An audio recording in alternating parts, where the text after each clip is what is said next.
We continue with the chapter reading of Alfred Goldberg's book, Pentagon 9/11. And in this one, this is entitled Pentagon Family Assistance Center. It's word the attack spread on the morning of September 11th. Distraught family and friends rushed to the Pentagon hoping for news of the injured, missing, or dead. That day and throughout the night, chaplains at the site stayed with the fearful bystanders near the temporary morgue and escorted a group of about 30 to the Sheraton Hotel in the morning. And Dover Air Force Base was the ones in charge of receiving the human remains and the dead. And the families and loved ones of the victims on board American Airlines Flight 77 and those at the Pentagon were coming in droves.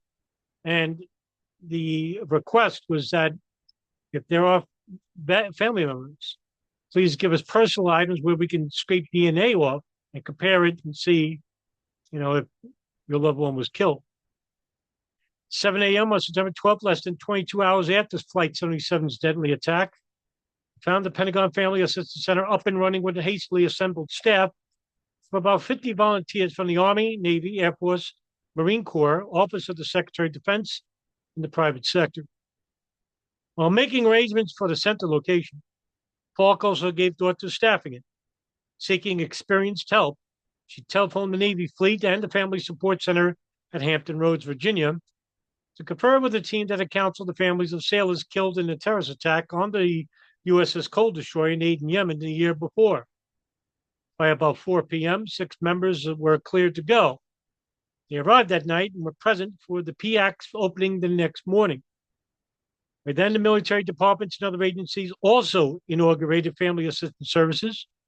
The Army Community Service Headquarters staff alerted almost immediately after the attack began to receive calls as early as 10 a.m. on the existing toll-free number on the day of September 12th, American Airlines set up an inquiry office at Dulles Airport. The Department of Justice Office for Victims of Crime went into action. In order that all might speak with one voice, Chu directed that the separate services stand down. PFAC became the combined headquarters for the Department of Defense components and other federal agencies, the airlines, and relief organizations.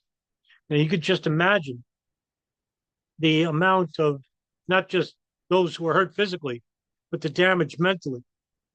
Now, imagine, you seeing burnt remains on the first floor of the Pentagon while you're inside. Imagine, going through the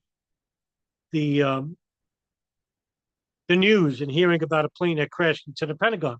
Imagine seeing that. There was over 120 people that witnessed this. And of course, the human remains that were scattered all throughout the parking lot of the Pentagon, for first responders.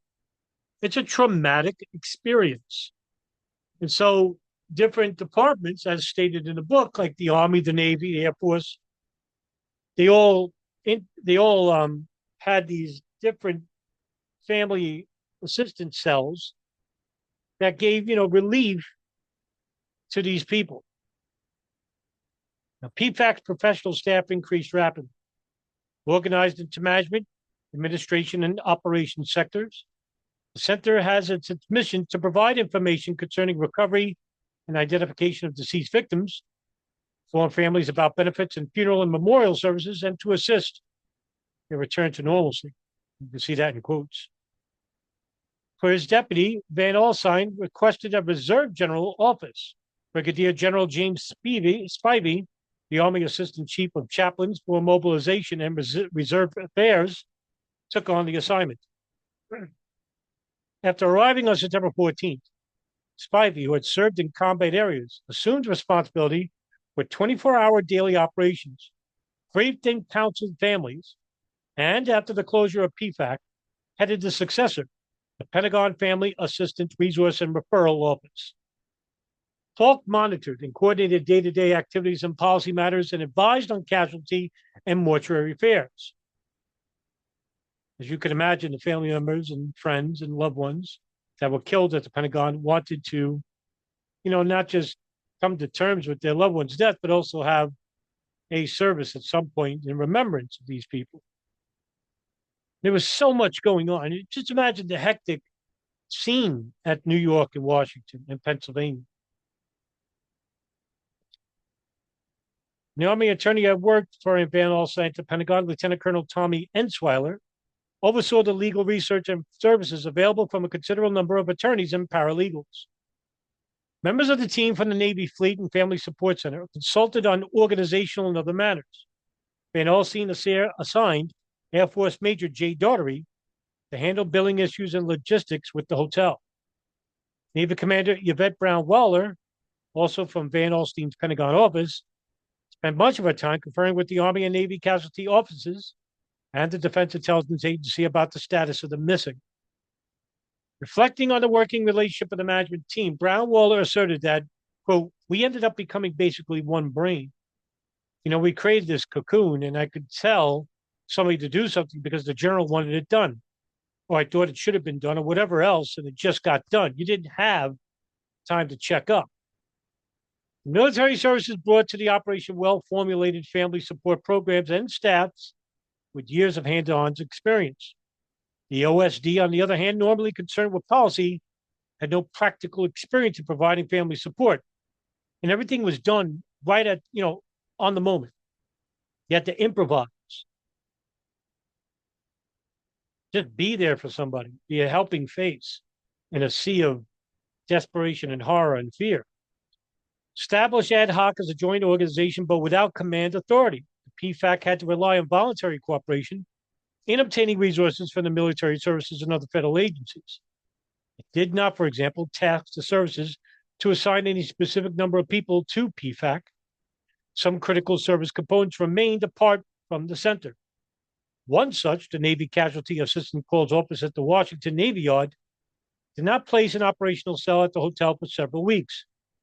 Navy Lieutenant Commander Elizabeth Stair, who took charge of volunteer staffing and military management, informed personnel working at the Assistance Center that this is a team effort, and if somebody needs your help, you help them. She turned to Navy Master Chiefs, who typically maintain close ties with one another. So those networks, many PFAC requests were processed successfully. PFAC became the duty station for staff from the Army Community Service, who provided information to the Army leadership, assuring them that according to Co-Director Dolores Johnson, that the Army families were getting the kind of service they need, and they deserved them. We settled in to do business as a joint element, and it flowed very smoothly. And this book is the best book regarding the events of September 11, 2001 at the Pentagon, because it details the aftermath and the response to that aftermath, all the way down to every intricate detail, from rescue and survival mode operations, from construction, fire, maintaining the fire, maintaining human remains, psychological units meant to basically give a reassuring voice and for people to vent to, and to also the family operations centers, which basically deal with families that are going through a traumatic time, and also to give them the services that they needed for their loved ones regarding either cremation or, a 3-day service at the funeral homes. One thing I did notice in the book was that they went and interviewed people at the funeral homes and also at the burn centers and the hospitals, and talked with the people that came out of the Pentagon or that were affiliated with Pentagon personnel and were killed there. It's really just the best book regarding what took place on 9/11, what happened after 9/11, regarding what took place at the Pentagon. And so there is one more chapter left, and then we could close this playlist. All right, guys, thank you very much for tuning in. See you in the next video. Take care, everybody.